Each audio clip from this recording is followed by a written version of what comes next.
안녕하십니까. 황태순 TV의 황태순. 김현광입니다. 네, 오늘 2019년 11월 13일입니다. 수요일입니다. 비가 촉촉이 내리고 있군요.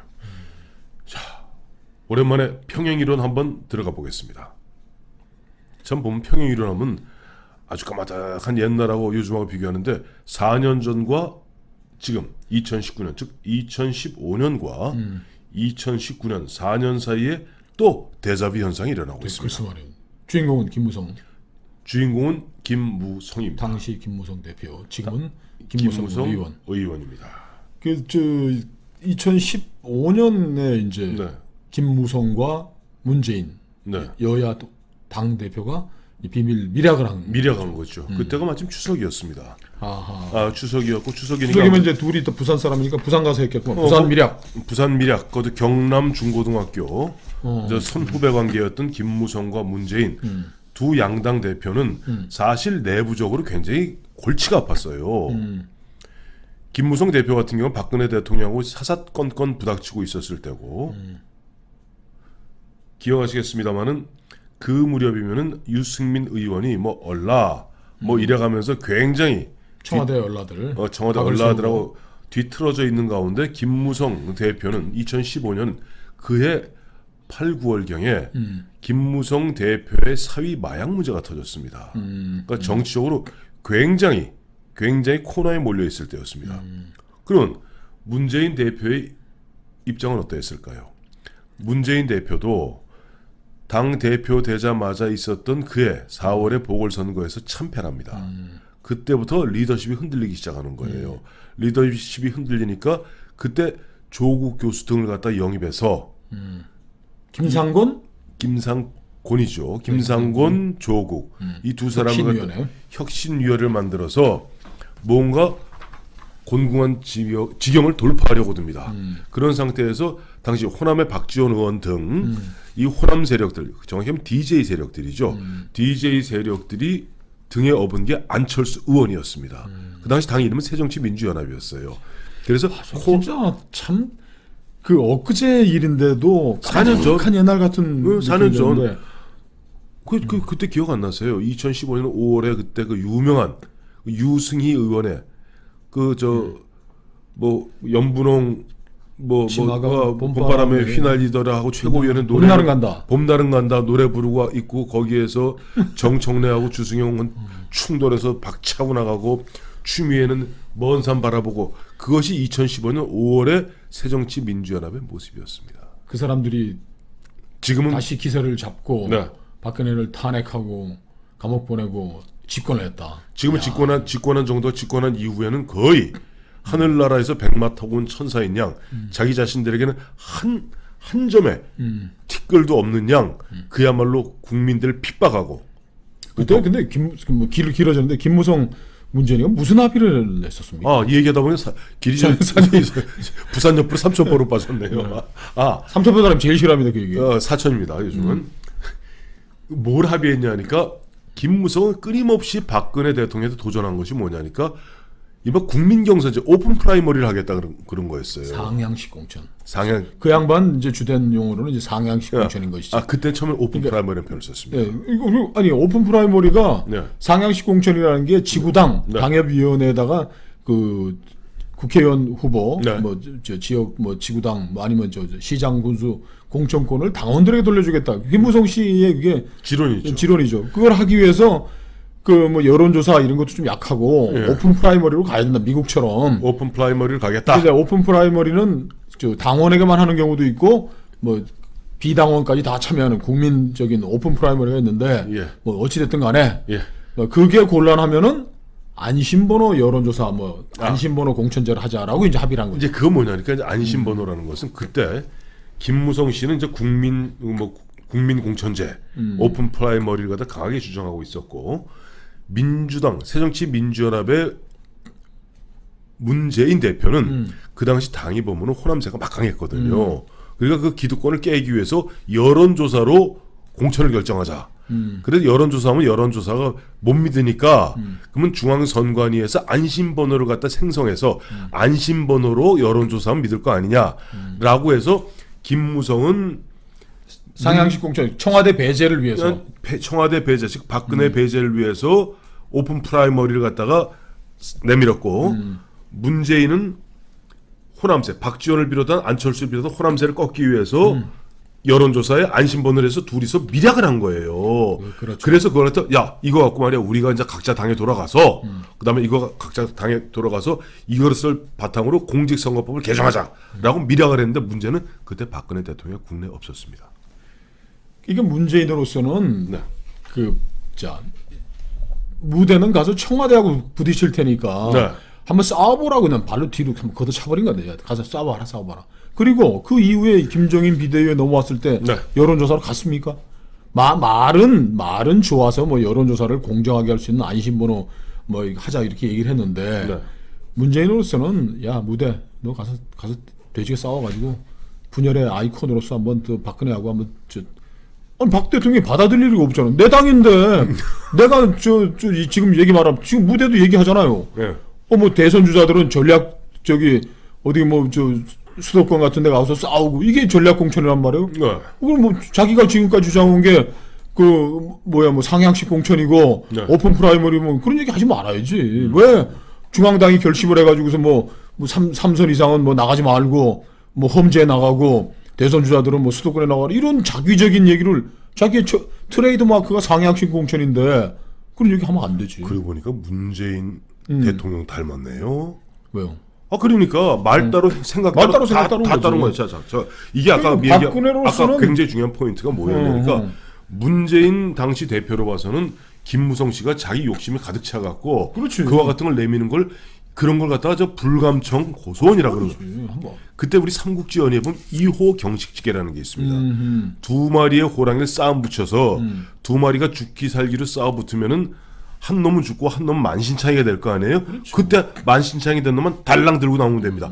그 문재인 대표의 2호 경식기가 맞았던 것이 박근혜 대통령과 김무성 비롯한 당의 당권파들이 디립다 붙어서 결국 공천에 옥새 들고 나라시까지 가는 거 아니에요? 옥새가 그러니까 이게 분열의 이제 단초였는데 네. 문재인이 이거 100% 잘 활용한 거죠. 자, 100% 활용합니다.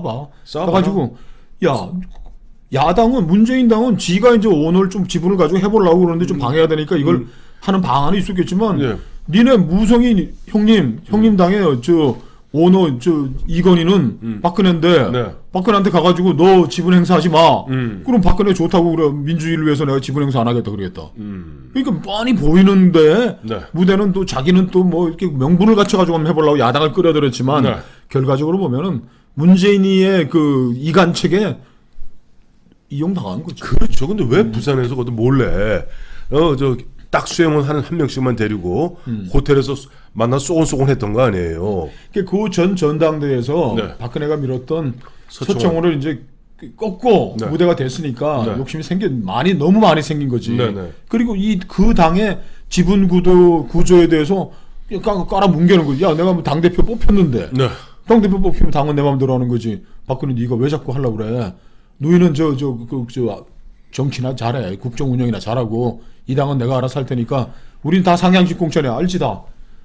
그런데 서초원이 받나요? 그걸 안 받았지. 들이받아 버렸잖아 그때. 그런데 이 안심번호 공천제라는 게 바로 우리가 여론조사 공천의 맹점이라고 얘기했던 그대로를 박근혜 청와대는 들고 나온 거예요. 그래요. 응답률이 1% 2%인데 그 조직 가진 사람 안심번호 아니라 무슨 하나님이 찍어준 그냥 번호를 하더라도 조직력 있는 사람 현역 의원 80-90%가 착신전환도 하고 현역 의원 80% 90%가 다 그대로 공천받는 그 제도가 한국적인 정치 풍토에서 옳은 것이냐라고 들이박은 거지. 명분은 그 말은 되는 소리 있고. 말은 되는 소리. 자, 속으로는 정치 현실적으로는 내 당에 와서 네가 왜 네 맘대로야. 그리고 사실 그래요. 그저 보면은 민주당도 마찬가지예요. 새정치민주연합도 마찬가지였던 게 그 당시 사실은 2015년 그 2월에 있었던 전당대회에서 그 당시 전당대회 의장이 누군지 혹시 아세요? 선대위원장? 누구겠습니까? 한번 맞춰보세요. 지금도 문재인 대통령 위해서는 그야말로 머리털 잘라서 미투리 삼는 사람이 하나 딱 있어요. 일명 돼지라고. 문희상이가 그 당시 문희상이가 선거관리위원장이었어요. 그래서 문희상이 박지원 의원 등 호남세의 강한 반발을 갖다가 무너뜨리고 이 룰을 바꿉니다. 조금. 그래서 가까스로 문재인 후보가 당선된 거예요. 그런 상황에서 문재인도 보면은 당세가 원체 기존의 세력, 이 DJ 세력이 강하니까 이것을 꺾고 자기들 운동권 386으로 채우기 위해서 필요했던 것이 안심번호를 통한 여론조사를 통한 2% 그렇죠. 이거 통한 공천이었던 거예요. 그러니까 이 문재인과 김무성의 이제 이해가 딱 맞아 떨어져서 작은 이해가 맞았으나 결과적으로 김무성은 흔한 얘기로 역적질을 한 것이고 자 분열의 아이콘이 분열의 아이콘이 되고 자 우리 이제 타임머신 타고 이제 현재로 돌아올 때가 됐습니다. 현재는 어떻습니까? 현재는 또 이 양반이 또 보수대 통합이라는 걸 들고 나와가지고 이제 예. 저 화제의 전면에 섰는데 네. 이게 보수대 통합은 이것도 뭐 현찮은 얘기인 것 같다. 말은 그럴듯하나 뭐 이제 플랜 A, 플랜 B, 플랜 A, 플랜 B. 네. 정작 지금 이거 뭐 선거제도 이 보수대 연합하면서 또 뭐 시끌벅적 뭐 원유출이 되니 안 되니 뭐 좀 하면서 선거제도 좀 패스트트랙 문제 이런 것들이 또 뒤로 밀려간 거 아니에요 지금 다 그겁니다. 6탄 백병전을 해야 될 이 시점에 다들 뭐 한가하게 부채질하면서 아니야 이건 뭐 이렇게 해봐 저렇게 해봐 A는 어때 B는 어때 신선 노릇만 하는 거죠. 어제 김영환 실장이 얘기한 대로 지금 현재 야당인 자유한국당 입장에서는 지금 1대 4의 싸움입니다. 자 민주당, 민평당, 그다음에 정의당, 바른미래당 거기도 뭐 당은 아닙니다만 가칭 보면 무슨 뭐 대한신당 이 나머지 세력들이 한 세력이고 유일하게 지금 보면 이거 아니야 선거구제 이렇게 바꾸면 안 돼 패스트트랙 안 돼라고 주장하는 것은 자유한국당이고 그렇다면 의원들 109명인가요? 109명 모두가 그야말로 어제 말씀하신 대로 대검을 갖다가 나를 세우고 그거 갖다 총 꽂고 그야말로 모두가 옥세할 각오로 뛰어들어야 됩니다. 근데 지금 보면 갑자기 김무성이 나와서 뒤에서 슬슬 부채질하면서 자 유승민이하고 합쳐야 돼 누구랑 합쳐야 돼 하면서 또 유승민 요즘 또 이거 자기가 뭐 큰 그릇이나 되는 듯이 아주 배부른 장사하고 앉았더라고요. 지금 그래서 문재인 그 김무성이 그렇게 친한 사람인데 네. 경남 뭐 중학교 경남 중고등학교 예. 그러니까 이걸 해가지고 이 패스트트랙도 네. 정치판에서 벌어진 국회에서 벌어진 일인데 네. 저 기소는 뭐 최소화하고 네. 선거제도도 뭐 어떻게 하는지 좀 미락을 좀 해줬으면 좋겠어요. 지금 꽉 막혀 있는데 두 분이 그 2005년에 미락했듯이 딱 해가지고 좀 타겟책을 마련해 줬으면 좋겠네. 거기다가 이제 아까 제가 이제 1대 5의 싸움이라고 말씀드렸지 않습니까? 근데 또 보니까 또 오늘 또 야권 쪽에서 나오는 여권이구나. 범여권 쪽에서 나오는 이야기가 이낙연 총리 후임이 결정됐답니다. 누굽니까? 문재인 대통령 과거 노무현 대통령이 박근혜 당시 대표에게 대연정을 갖다가 뭐 대연정은 제안하지 않았어요? 한마디로 끝내잖아요. 참 나쁜 대통령이다. 참 나쁜 대통령이다. 근데 이번에는 자기들 소연정을 갖다가 위해서 다음 총리 이낙연 총리 후임으로는 호남의 박지원 의원이랍니다. 그래서 그 양반이 맨날 텔레비 나와가지고 그렇게 립서비스를 많이 했구만요. 그러니까 문희상 국회의장은 자기 아들의 이른바 지역구 세습을 위해서 마지막까지 애프터 서비스 하고 있는 중이에요. 4년 전에 선대위원장으로서 문재인 대표를 만들었고 이제는 또 애프터 서비스에 그렇게 열심히 뛰는 거고 박지원 의원은 지금 차기 총리가 거의 확실하답니다. 그 지금 그 선거구법도 선거구 개정도 네. 지금 또 여당은 네. 저 문재인 세력은 네. 그 253대 47 아닙니까? 그죠? 네. 그거를 줄여가지고 네. 그 225대 70으로 하려고 그러는데 네. 240대 60은 어떠냐? 네. 지역구 28개를 줄여야 되는데 예.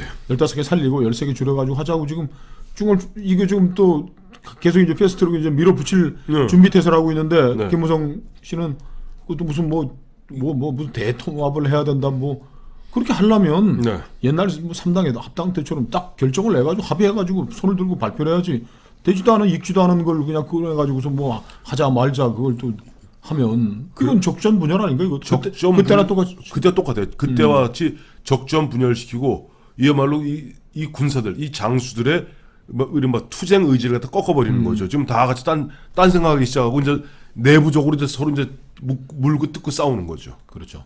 이래서 평행 이론은 계속됩니다. 무한합니다.